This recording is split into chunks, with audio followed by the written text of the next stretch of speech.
real good win for us. They're a real good basketball team.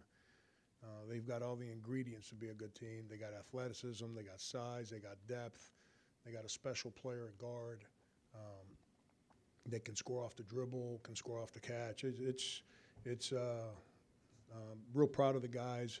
I did a real bad job preparing us to play offense today. But because we're going to have 5 games in 9 days with such a young team, I got to kind of pick and choose what we're doing in practice right now. Is I can't keep these guys on the court for 3 hours.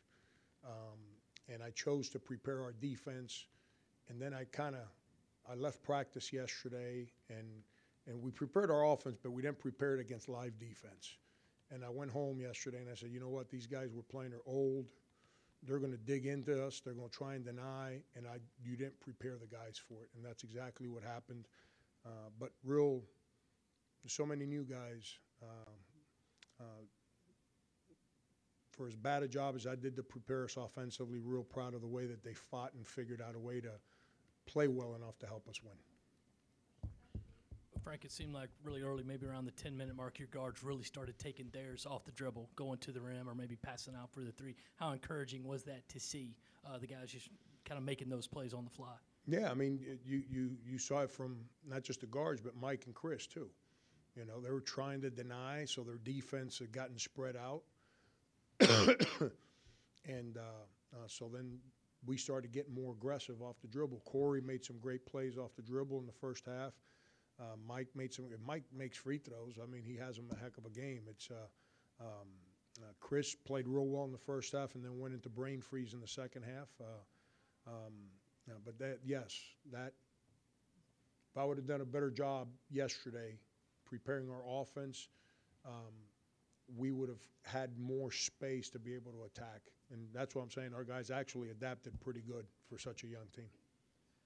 Frank, I believe I heard you at the end of the first half sort of getting on your guys, getting on your guards, head to the locker room. What do you think switched in that locker room to make them play a little better in the second half? Well, we gave them 8 points in the first half because our point guards just got the ball taken away from them and shot layups on the other side. And, you know, I don't care how bad the guys off the ball mess up the set. The point guard can't get the ball taken from them. I mean, it is what it is. And all 3 of them had the ball taken for them for layups, you know. And the one with Corey at the end of the half, I punched the chair. I was mad at myself, not at Corey. That one's on me. But that was a culmination of, I want to say it was either 8 or 10 points in the first half of just straight, let me take it and go shoot a layup. It can't happen.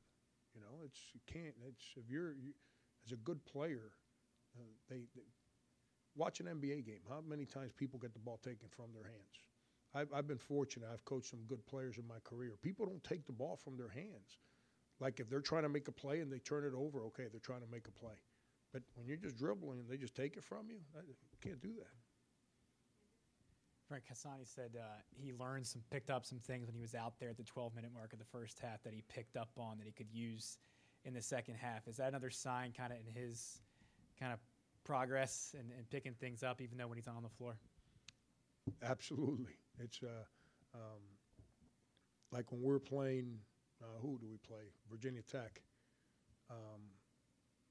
I asked him to sub, and I didn't tell him for who on purpose because somebody made a bad mistake. He had no idea who he was going in for. So I sat him back down, and then I kind of drilled him the next day.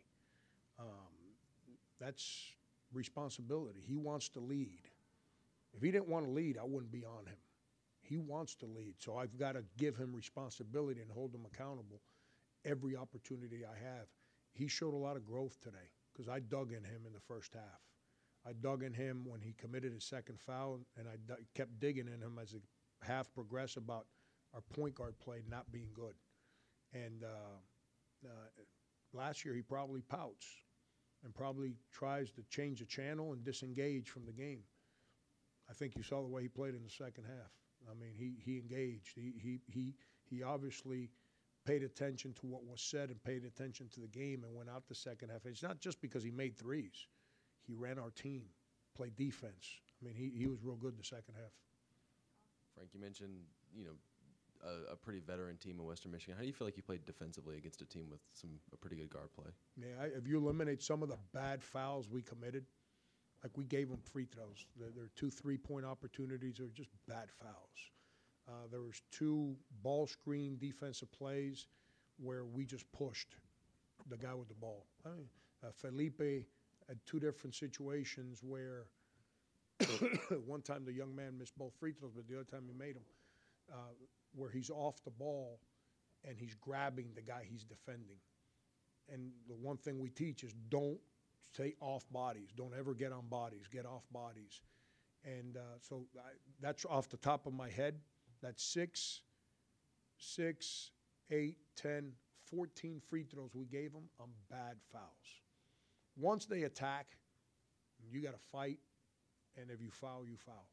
But when they're not attacking and you just commit fouls, or you got them taking a desperation 3 at the end of a clock from 27 feet and you go up there and foul guys, those are bad plays. But if you eliminate those, I thought defensively, I went home yesterday. I just told you I wasn't happy with myself with the job I thought I did to prepare us to play offense today. But I went home yesterday and I said, you know what, we're going to guard these guys because we were on it defensively. We were on it and we were on point and played that way. Frank, you mentioned 5 games in 9 days. What's the plan, the schedule for going down to Conway? Will you guys practice here? Will you go ahead and head down there tomorrow and have a few more practice games in that gym? Yeah.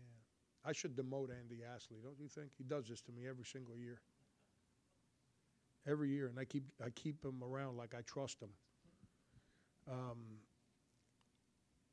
We practice here tomorrow. Right after practice, we're getting on the bus and we're going. We're going to go Wednesday morning, but with us playing it, at Wofford, turn around, play here, play at 11:30 a.m. This was last week. I said, you know what? Let's leave Tuesday night. So we're going up Tuesday night.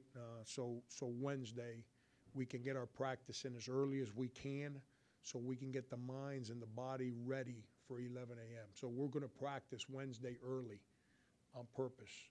So then we can rest and get prepared physically and mentally, the routine of playing at 11:30 in the morning.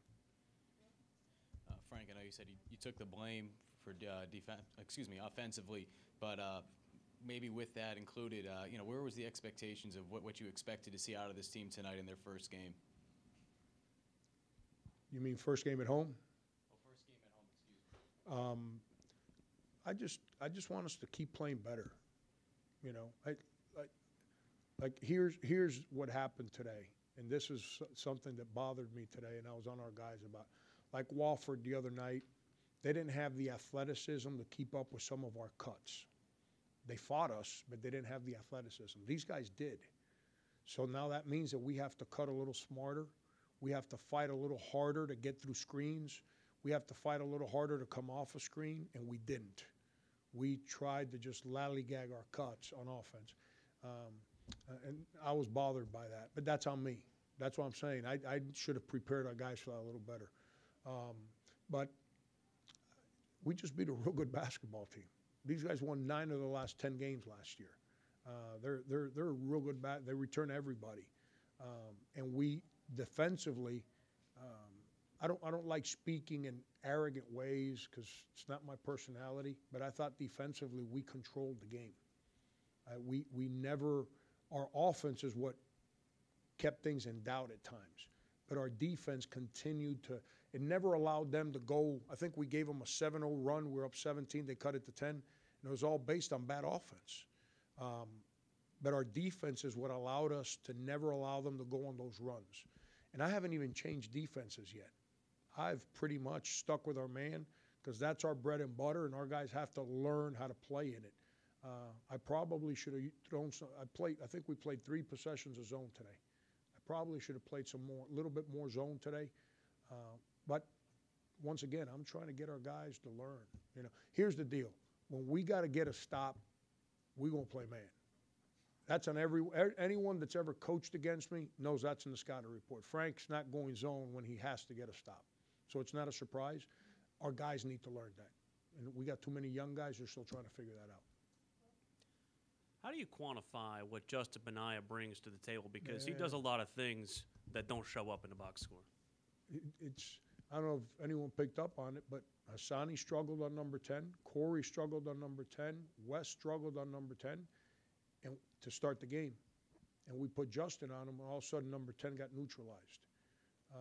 Justin's way ahead of his time with his maturity, with his toughness, with his attention to detail.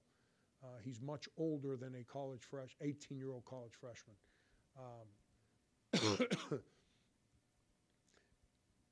He missed some shots today, but he was aggressive.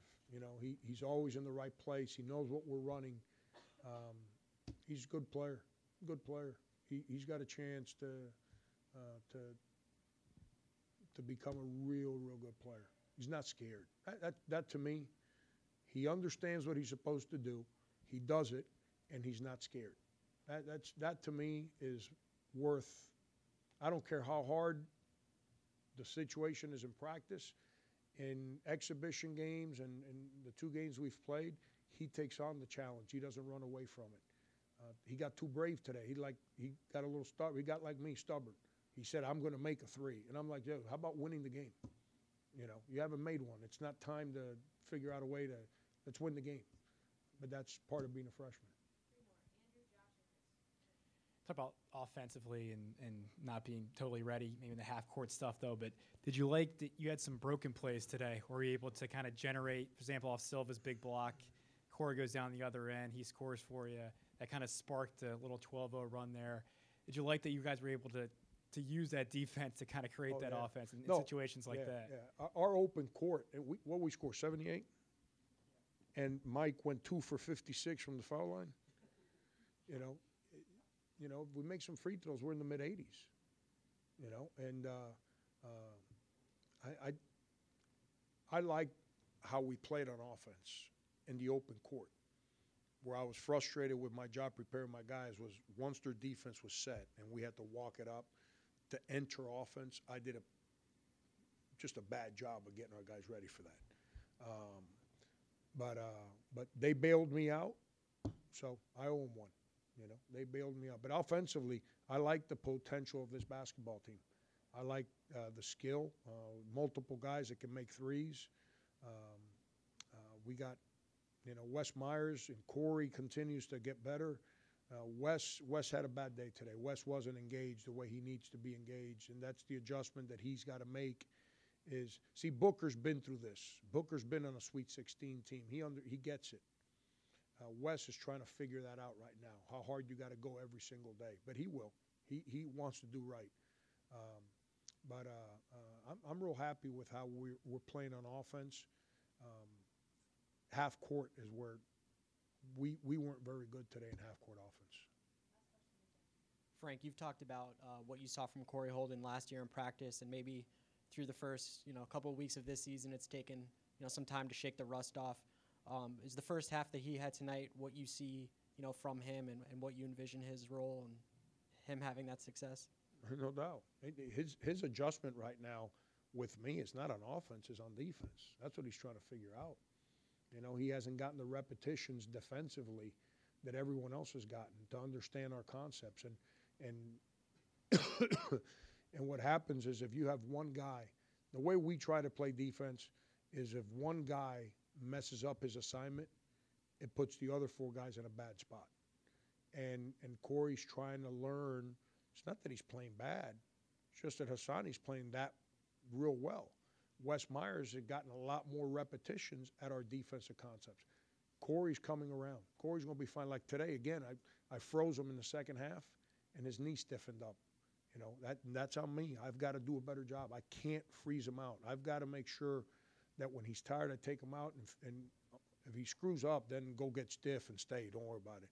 But when he's playing well, I got to get him back in there so he stays loose as he continues to